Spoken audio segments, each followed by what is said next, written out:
दादा सेटरों कने देलाबुन हेमंत दादा चेद लय आजम मापुन जो थोड़ा सोरेन जिंदाबाद हेमंत सोरेन जिंदाबाद झारखंड मुक्ति मोर्चा जिंदाबाद झारखंड मुक्ति मोर्चा जिंदाबाद सोरेन हमारे अब्बासी वो सोरेन हमारे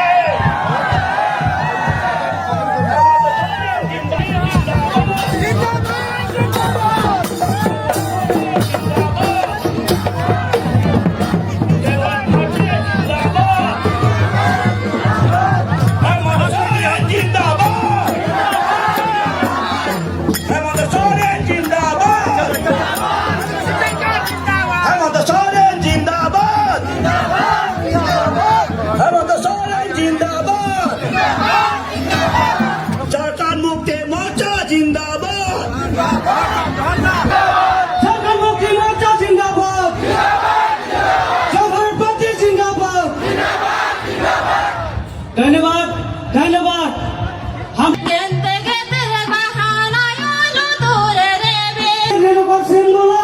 ভোট দি আপোনালোকৰ কাৰণে এই চিম্বলক মই আগবাঢ়ি ইলেকশ্যনত মই নামিছো। আপোনালোকে সকলোৱে যাতে চিম্বলক ভোট দি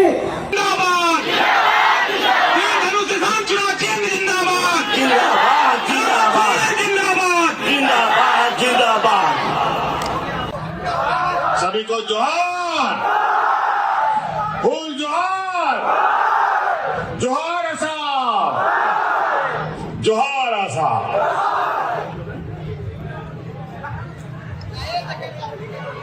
चुनावी सभा है, कई सारे लोगों से तक भी पहुंचना है। थोड़ा कुछ बातों को रखते हुए उसको अधिक समझने का आप लोग प्रयास कीजिएगा। आज पहली बार जेएमएम असम की धरती पर है और आज आप लोगों का ये उत्साह और उमंग हमें और ताकत दे रहा है।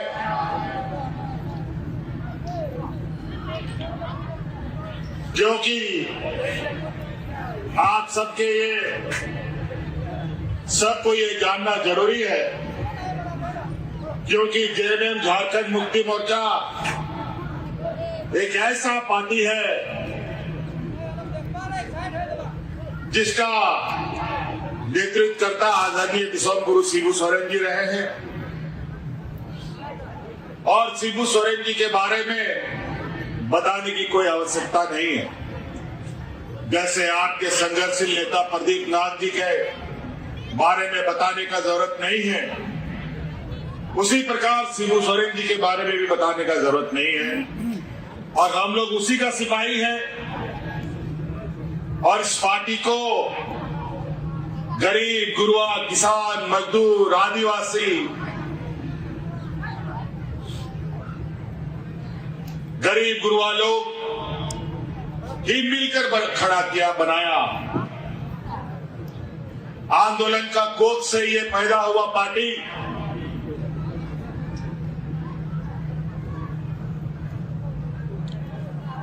हमेशा से आदिवासियों की आवाज, किसानों की आवाज बना, दलित, पिछड़ा, अल्पसंख्यकों का आवाज बना। एक लंबी संघर्ष का इतिहास झारखंड मुक्ति मोर्चा के पास है। अनगिनत हमारे आंदोलनकारी लोगों का शहादत गिन नहीं सकेंगे, इतने आंदोलनकारी झारखंड मुक्ति मोर्चा के झंडा के नीचे शहीद हो गए। ना जाने कितनी महिलाओं का मांग का सिंदूर उजड़ गया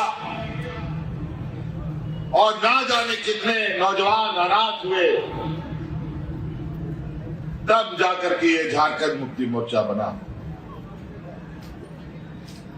झारखंड अलग राज्य का 40-50 साल का संघर्ष में झारखंड मुक्ति मोर्चा को गरीब गुरुआ वहां के आदिवासी मूलवासियों ने इतना बड़ा किया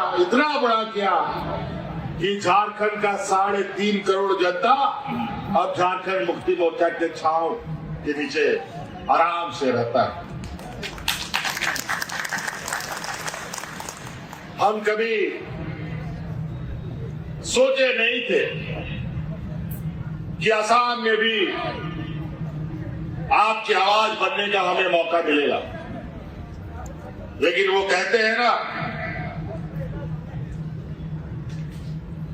कि ऊपर वाला को क्या मंजूर होता है वो हम नहीं बता सकते। ऊपर वाला जो लिखता है वो होता चला जाता है। और बड़ा संयोग की बात है, यहां आने के बाद हमको पता चला कि आदरणीय गुरुजी भी असम के आदिवासियों के बीच में लगातार उनका संपर्क रहा है। और जब जब मुझे राज्य के अंदर अपना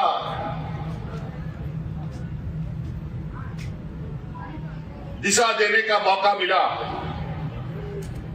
और जब जब असम के इर्द गिर्द या असम के अंदर आदिवासी भाइयों के ऊपर जो अत्याचारें होने लगी, कई बार हमने अपने राज्य से मंत्री को, पदाधिकारी को आपके चाय बगानों में भेज करके आपकी समस्या को जानने का हमने प्रयास भी किया था।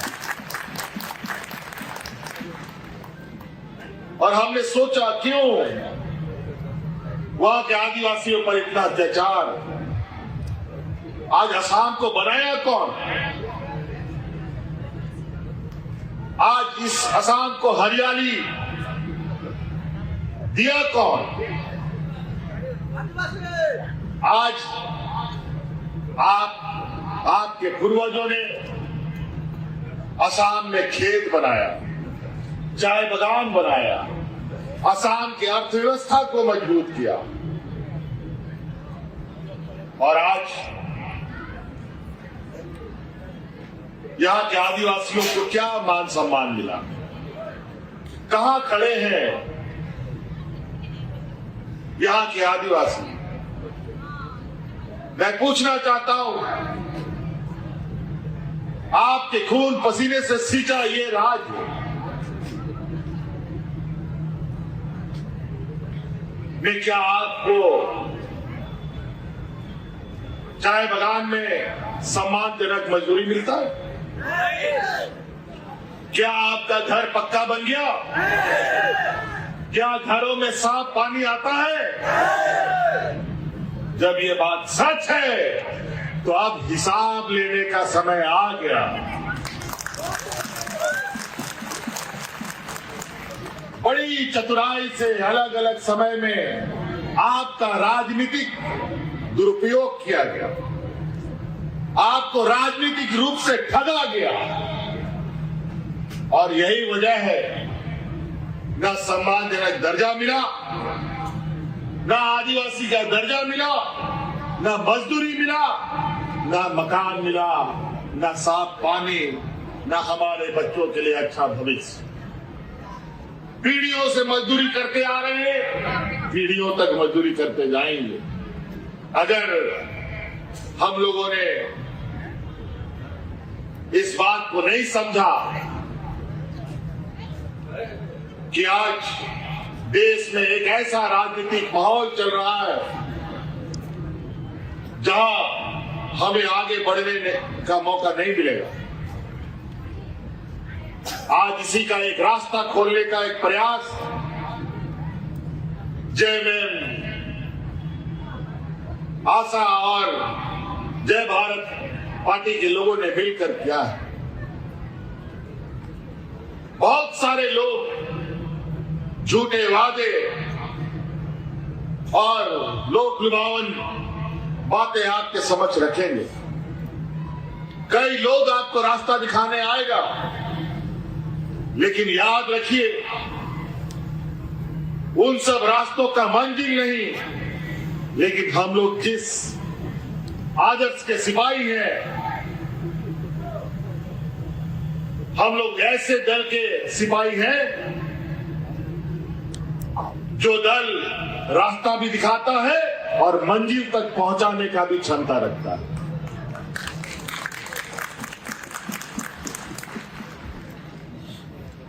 आज इसीलिए आपके समक्ष हम लोग आए हैं। हक अधिकार साथियों, गरीबों को मांगने से नहीं मिलेगा, हक अधिकार छीनना पड़ता है, तब जाके मिलता है। और ये हक अधिकार आज के दिन में ऐसा चीज है कि शेर का जबड़ा से उसका खाना निकाल लेना, उसका निवाला निकाल लेना। आज जिन लोगों का देश में राज है, व्यापारियों का जमात आज देश में राज कर रहा है। विद्वान बौद्धिक लोग बड़ा तरीके से आदिवासी, दलित, पिछड़ा, अल्पसंख्यकों का शोषण करता है। अगर आज आप अपने पैरों पर खड़े हो गए, आपका बेटा इंजीनियर, डॉक्टर, वकील बन गया, तो यहाँ का चाय बागान में चाय का पत्ता कौन तोड़ेगा? यहाँ पर हल कौन चलाएगा? यहाँ पर खेती कौन करेगा? दिल्ली, मुंबई, गुजरात में जो सड़क बनता है, बिल्डिंग बनता है, उसमें मजदूर कहां से आएगा? बड़ा योजनाबद्ध तरीके से हमारे इर्द गिर्द एक ऐसा राजनीतिक दीवार और पट्टी हमारे आंखों में डाला जा रहा है, जहां हम मानसिक रूप से, आर्थिक रूप से, सामाजिक रूप से कमजोर बने रहे। और इसी का फायदा हमारे विरोधी लोग उठाते हैं। अलग अलग समय में अलग अलग सरकारें आई गई, लेकिन आप जहां थे वही। बल्कि आज के इस आबादी दुनिया में और भी आप कमजोर हो गए। आज का ये डबल इंजन की सरकार तो आपने देखा, सरकार आने के बाद कभी नोटबंदी कर दो, नोटबंदी करके सब लाइन में लग गया, ना जाने लाइन में कितना लोग मर गया, कई लोगों का शादी ब्याह नहीं हुआ। कोरोना का हालत देख लो, कोरोना में लाइन लगवा दिया। अब गैस का महंगाई में लाइन लगो। अभी तो चुनाव है, अभी जो दुनिया का स्थिति है ना, अभी खाड़ी देश में जो हालत हुआ पड़ा है, अभी चुनाव खत्म होने दीजिए, इस देश में खाना पीना पहनना वाला चीज, गाड़ी मोटर, तेल, चावल, दाल, गैस, चूल्हा इतना महंगा हो जाएगा कि आपकी पहुंच से बहुत दूर चला जाएगा। या फिर ऐसा लॉकडाउन हो जाएगा कि आप घर से भी ना निकलो, क्योंकि ये कब क्या करेंगे किसी को कुछ पता नहीं।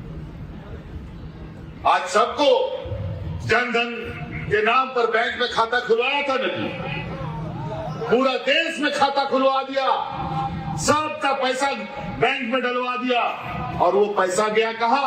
उसके व्यापारी मित्रों के पास। आज अपना बैंक का पैसा आप खुद भी नहीं निकाल सकते। कानून बना देता है, कभी आप 5,000 रुपये से अधिक नहीं निकाल पाएंगे, कभी आप 10,000 रुपये से नहीं निकाल पाएंगे, कभी आप 2 महीने के बाद निकाल पाएंगे, और रोज रोज निकाले तो उसमें भी टैक्स लगेगा। अरे वाह, हमारा ही पैसा हम ही नहीं निकाले, ये क्या मजाक है? और ये भी बात सच है, आज के दिन में कौन बैंक कब डूब जाए कोई अता पता नहीं है। आज के दिन में बैंकों में रखना गरीब गुरुआ के लिए सबसे अधिक घातक है। अगर आप बैंक में पैसा रखते हैं, उससे अच्छा है प्लास्टिक में मोड़ मार करके घर में गाड़ के रख दो, ज्यादा अच्छा है। जब मन करेगा तब निकालेंगे। बैंक में जाने के बाद दुनिया भर का नियम, कायदा, कानून, उसके बाद आप ही का पैसा आपको मिलेगा कि नहीं मिलेगा उसका कोई ठिकाना नहीं। आज वैसे भी देश का अर्थव्यवस्था अपने पैर पर खड़ा नहीं है, मूड़ी के बल खड़ा है। ये हालत है। ये लोग क्या बोल के आया था बताओ तो? भारत सरकार जब बना था 2014 में महंगाई घटाएंगे। आज महंगाई कितना घटा आप सबको पता है। 15 लाख रुपए खाता में डालेंगे, सबको गैस फ्री में देंगे। आप गैस फ्री में दो ना जी, दो तो जितना गैस फ्री में देते हो। ये लोग फिर आप लोग को लकड़ी कोयला में नहीं लेके आया तो देखिएगा आज फिर से मजदूरों को जैसे कोरोना काल में पलायन करने के लिए मजबूर होना पड़ा, फिर से आज मजदूर पलायन करने के लिए मजबूर हुए अलग अलग राज्यों से। और यही इन्हीं का व्यापारी मित्र लोग सब भंडारण कर लेता है, चावल दाल गैस सब गायब कर देता है और महंगा दाम में बेचता है। कितना यहां लोग बैठा है जो बड़ा बड़ा व्यापारी है, जरा बता दो तो। हम लोग का समूह में कोई व्यापारी आपको नजर नहीं आएगा। गरीब गुरुआ किसान आदिवासी दलित पिछड़ा यही लोग मिले जो रोज कमाता है रोज खाता है बेचारा। एक दिन अगर वो ना कमाए तो उसका चूल्हा भी ना जले। हमने झारखंड में कानून बनाया कि जो भी आदिवासी दलित पिछड़ा अल्पसंख्यक का बच्चा वकील डॉक्टर इंजीनियर पत्रकार बनना चाहेगा उसका पूरा का पूरा खर्चा सरकार उठाएगा। ये कानून हमने बनाया।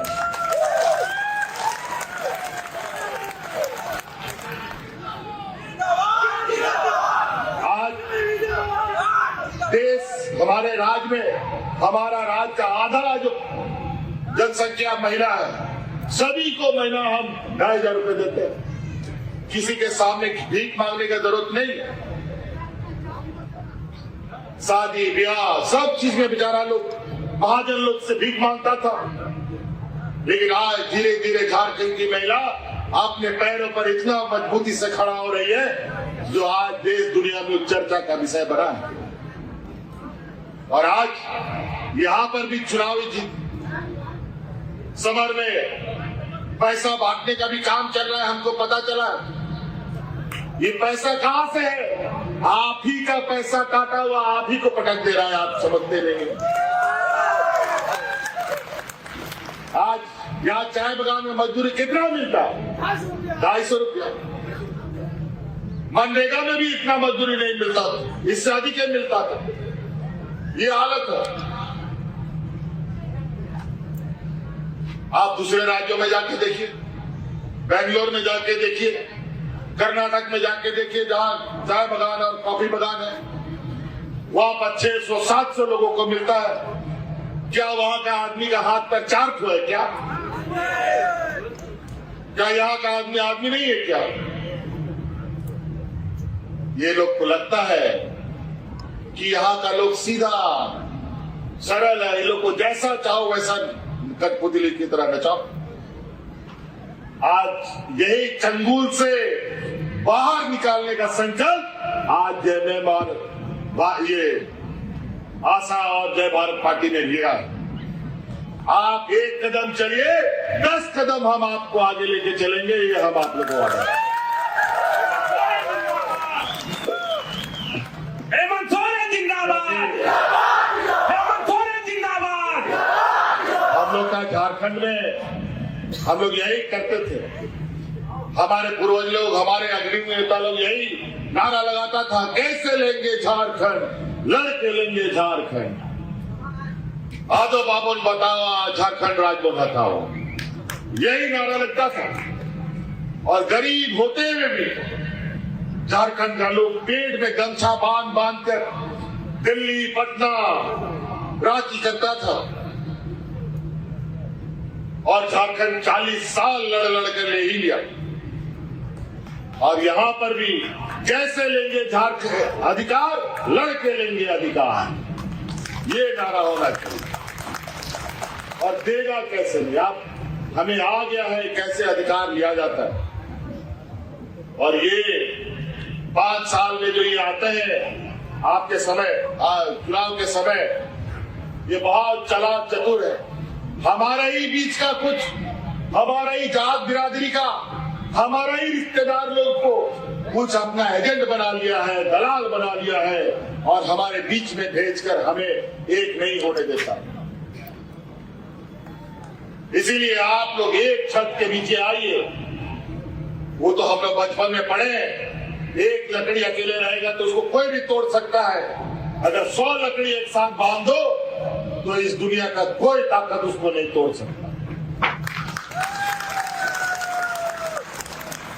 और आज आपकी वही ताकत को हमें इकट्ठा करना है। कई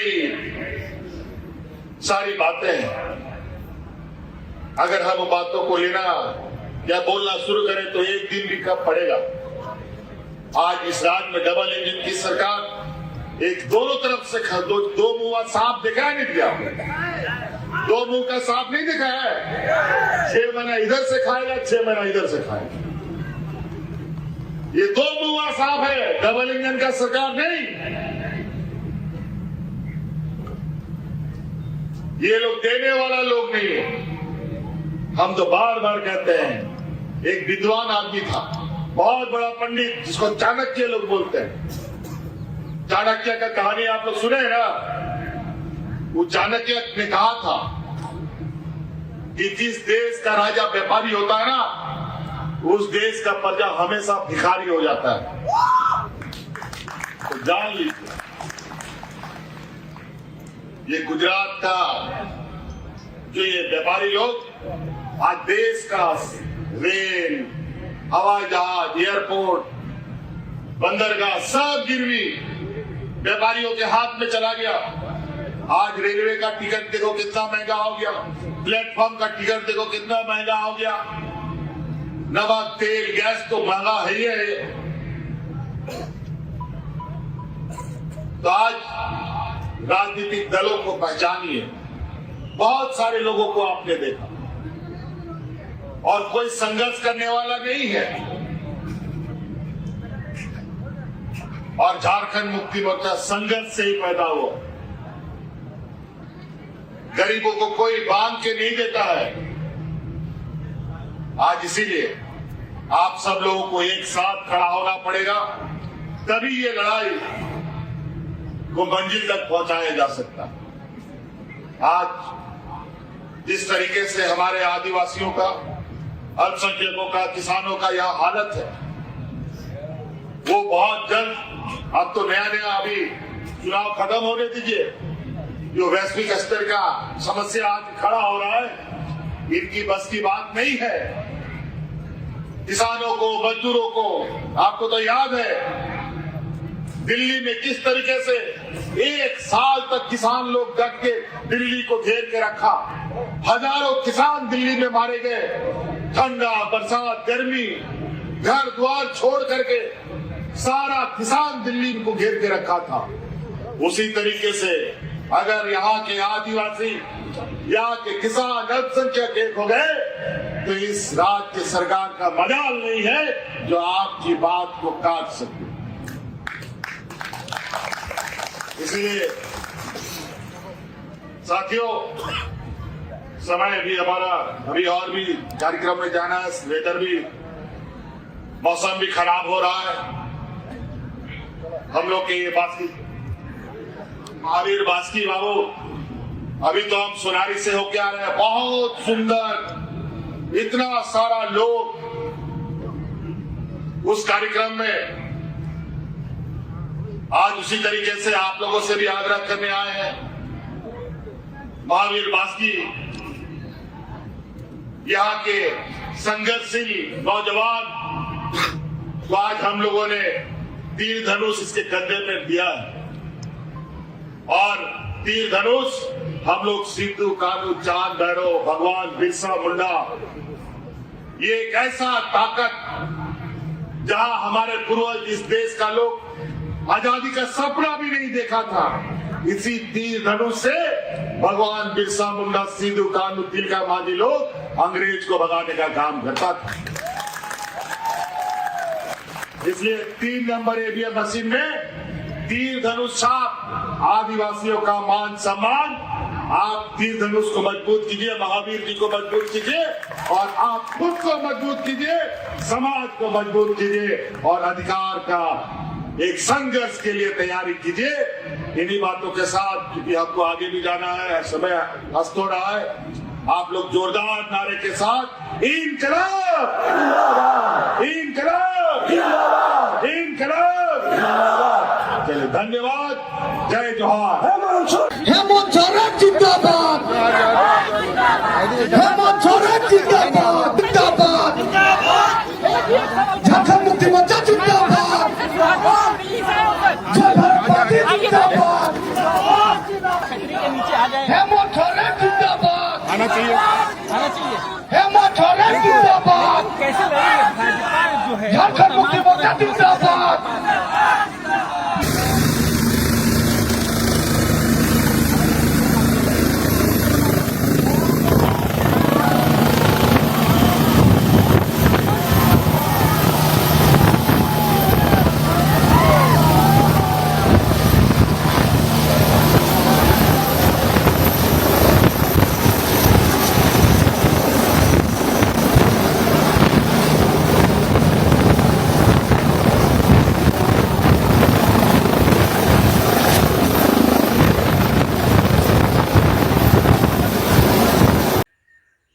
नवा चैनल सब्सक्राइब, लाइक और शेयर ताबन पे।